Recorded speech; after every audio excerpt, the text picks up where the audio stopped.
Hello दोस्तों, कैसे हैं आप सभी। आई होप आपकी पढ़ाई अच्छी चल रही होगी। अब देखिए, इस वीडियो में हम क्या देखने वाले हैं।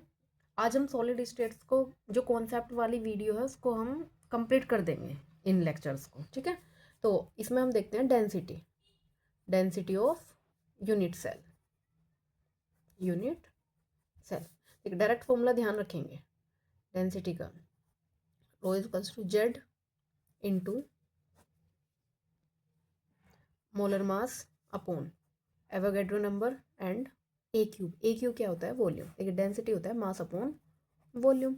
मास किसका है तो उसमें एटम भी आएंगे, और वॉल्यूम को हम क्या कर देंगे, हम ए साइड होती है तो ए क्यूब। ठीक है, इसे ध्यान रखते हैं ट्रिक से, जम ना। किसे ध्यान रखते हैं? जम ना। ज म न अ।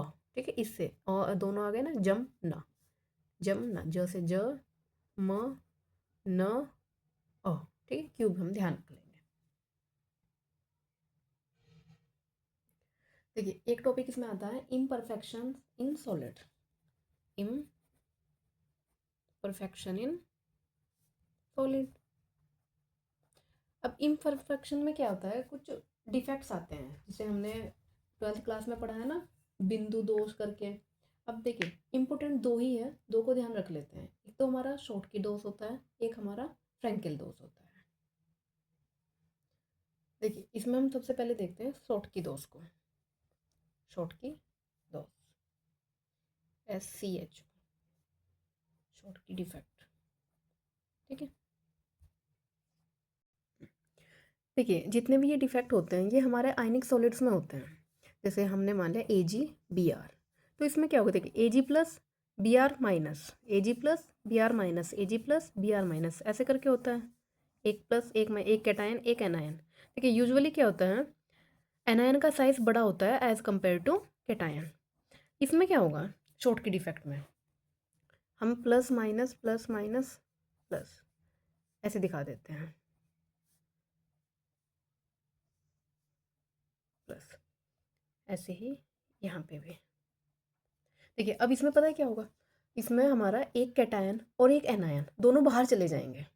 कैटायन और एनायन बाहर चले जाएंगे, मतलब इक्वल नंबर में जाएंगे। या तो दो कैटायन जाएंगे और दो एनायन जाएंगे, या फिर तीन कैटायन जाएंगे तो तीन एनायन जाएंगे।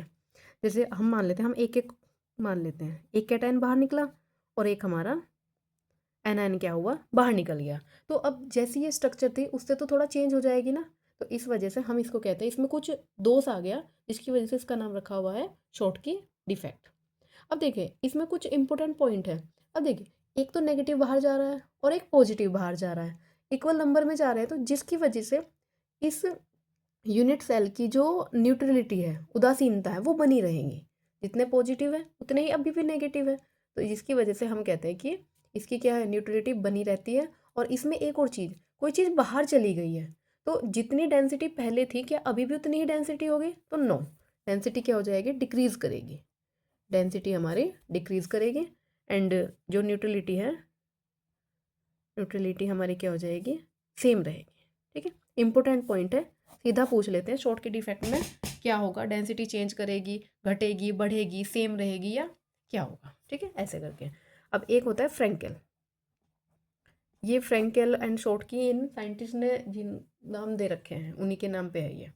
इसमें क्या होगा, इसी से समझते हैं। इसमें वो इस वाले जो ये वाला खाली स्थान है, इसको कहते हैं अंतराकाश स्थान। ठीक है, इंटरस्टिशियल स्पेस। अब इसमें क्या होगा, हमारा जो एक इनमें से कोई भी, यूजुअली कैटायन, क्योंकि उसका साइज क्या होता है, छोटा, वो क्या करेगा, इस वाले स्पेस में आ जाएगा, जिसकी वजह से क्या होगा, इसमें डिफेक्ट आएगा। देखिए, फ्रैंकल दोष में क्या हुआ है, कोई अपने जगह को छोड़ के बीच में आ गया है, बीच मतलब इंटरस्टिशियल साइट में आ गया है, जिसकी वजह से, अच्छा, पहले जो डेंसिटी थी, क्या जितनी पहले थी अभी भी तो वही रहेगी ना, कोई चीज़ बाहर नहीं गई है, वो वहीं के वहीं है। तो इसमें फ्रैंकल दोष में क्या होता है, डेंसिटी सेम रहती है। फ्रैंकल में हमारी डेंसिटी सेम रहेगी। ठीक है, इस डिफेक्ट को डिसलोकेशन डिफेक्ट भी कहते हैं। ठीक है, क्या कहते हैं, डिसलोकेशन डिफेक्ट। इसके कुछ एग्जांपल हैं, ZNS, AgCl, AgBr।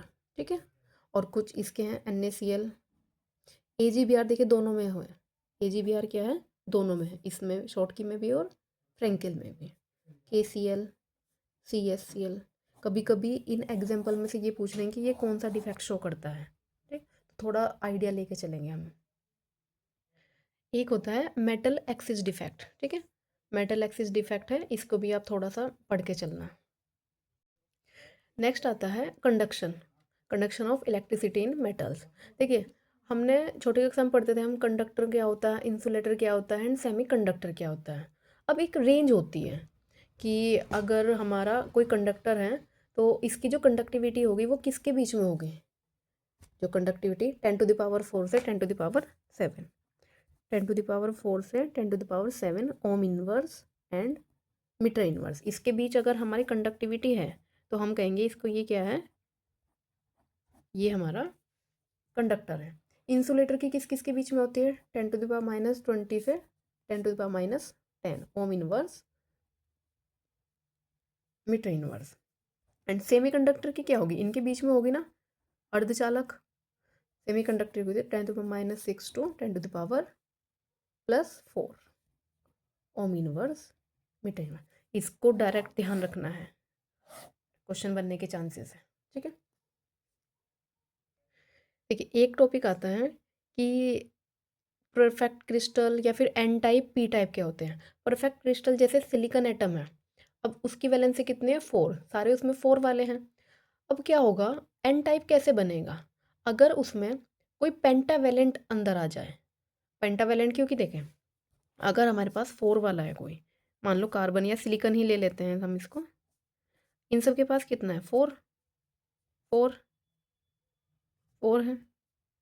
अब इसमें पेंटावेलेंट का आ गया, कोई आर्सेनिक आ गया 5, 1 2 3 4 और एक हो गया 5, तो ये एक एक तो क्या करेगा, इनके साथ बॉन्ड बना लेगा और एक हमारा क्या होगा, फ्री रह जाएगा, जिसकी वजह से हमारा ये क्या बनेगा, एन नेगेटिव चार्ज देगा, N type. And positive charge में क्या होगा, ट्राईवेलेंट वाला अंदर आएगा। ट्राईवेलेंट जैसे एल्यूमिनियम या फिर बोरान, जैसे 3 थे, अब इसने क्या किया, बॉन्ड बना लिया और एक हमारा क्या रह जाता है, होल, इसको कहते हैं हम पी टाइप।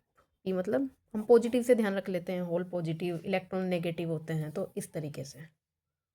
अब देखिए सॉलिड की ना मैग्नेटिक प्रॉपर्टीज़ होती हैं, ठीक है, सॉलिड की कुछ मैग्नेटिक प्रॉपर्टीज़ होती हैं, इसको थोड़ा सा आप पढ़ना।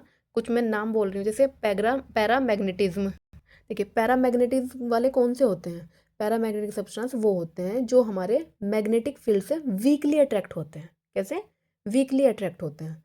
इसके कुछ एग्जाम्पल में जैसे oxygen O2, copper 2 positive, Fe3 positive and chromium 3 positive. इसमें एक से ज़्यादा अनपेड इलेक्ट्रॉन होते हैं।